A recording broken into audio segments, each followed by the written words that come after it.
Mazda's best-selling vehicle, the CX-5, is getting rear-wheel drive.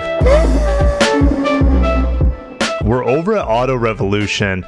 This headline is jaw-dropping to me. 2023 Mazda CX-5 successor confirmed with straight six power and rear-wheel drive platform. This is a new architecture that they're building for their larger vehicles. And to get confirmation that the CX-5, their best-selling vehicle, is going rear-wheel drive is really crazy. Let's keep reading. So not only is it getting rear-wheel drive, it's getting a straight six, and they're getting rid of the 6-speed automatic for an 8-speed transmission. This is the first time that I am aware of them doing an 8-speed over the 6-speed, but we knew that they're going to be adding more cogs, but this confirms an 8-speed over something like a 10-speed auto. Marketing and product director Alistair Doak hinted that the larger architecture and the remainder of the hardware mentioned in the previous paragraph will be utilized in a sport utility vehicle. Mazda Australia managing director Vinesh Bindi added, the straight six engine family will power our new large platform products, which are the CX-5 and above. There you go, out of the horse's mouth from Australia. Mazda representatives, CX-5 and above are going to be getting this new large platform rear-wheel drive base with all-wheel drive capability and cylinder inline engines. Now, no change in the arrival of these large platform vehicles, late 2022 as a 2023 model year, possibly even early 2022, but we'll have to wait for sure to know. Now, for places like Australia and Asia, you're going to have the diesel units. We're not going to get them here, unfortunately, but we will have the gasoline. And both fuel options, gasoline and diesel, will integrate with mild hybrid technology in the guise of a 48-volt electrical system. Well, this just confirms what we believed. All their inline sixes are going to be hybridized with a mild 48-volt system. And there also will be a plug-in hybrid 4-cylinder that we don't know a whole lot about at this point in time that's going to be used in that same platform. Auto Revolution's article kind of ends there in terms of the news. So let's talk about these new engine setups from Mazda, at least what I'm expecting. You can take this with a grain of salt, but this 3-liter right here is the one that we're going to see here in the United States. Now, these power figures aren't official. I'm just extrapolating them from the 2-liter Skyactiv X that is available other places in the world. So I'm expecting 282 horsepower and 265 pound-feet of torque. This should be in the new CX-5, the new Mazda 6 replacement, which who knows, could be a crossover as well. We don't really know what's coming out of the Mazda Toyota plant in Alabama.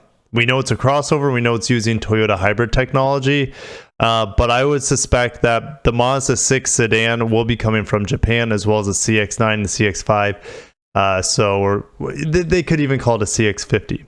But anyways, this inline 6 is going to use a supercharger, a lean supercharger, and that mild hybrid setup, and it's this engine down here. It is possible that they could turbocharge it and not do the traditional Skyactiv X here to get a lot more power out of it. It's going to lose its efficiency, but that's okay when you can get tons more power out of it for the power-hungry appetites here in the United States. So we could easily see over 400 pound-feet of torque and 325 plus horsepower. It just depends on how they want to tune it. I'm extrapolating those numbers from their 2.5-liter Skyactiv G turbo. So I don't know if they're going to make it as torque heavy. Maybe they make it a little bit more higher end. It's hard to say. So, but this inline 6, hopefully they bring it. I feel like the Skyactiv X inline 6 is a given, but this turbocharged variant we are just hoping for. We don't really know if they're going to bring it. And then we do have confirmation of this mild hybrid 3-liter Skyactiv diesel inline 6 with 260 horsepower and 450 pound-feet of torque. Again, I don't see this engine coming to the United States. And I really don't know what to expect out of this plug-in hybrid setup. And this will be this engine right here in the middle.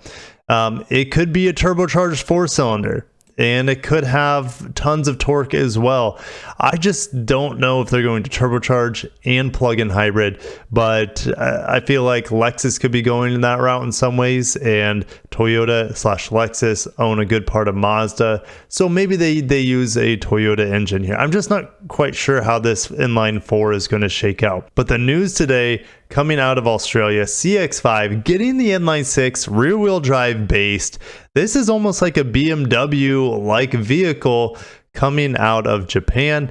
It's really exciting. Inline 6 is coming out of Japan is a thing of beauty. The old Super engines and the Skyline engines of old, and I'm just a kid in the candy shop that Mazda is bringing back the Inline 6 from Japan, and it's going to be in their most popular crossover in theory, because if what they're making at that Alabama plant is more of a mass market vehicle, which I believe it is, the CX-5 could be going upscale, but time will tell. Maybe they call it the CX-50 and then they make the CX-5 here in America, the Alabama plant. That is pretty much a Toyota underneath, but time will tell. I will end it there, guys. Are you excited for Mazda? If you are, smash the like button. I do believe that they're one of the more exciting brands out there. Definitely have that underdog sort of persona to them, and they're coming out with some really interesting platforms and powertrains in the near future, including plug-in hybrids, full electric vehicles, and inline 6s with rear-wheel drive. Heck yeah. I'll see you guys in the next video, and peace out.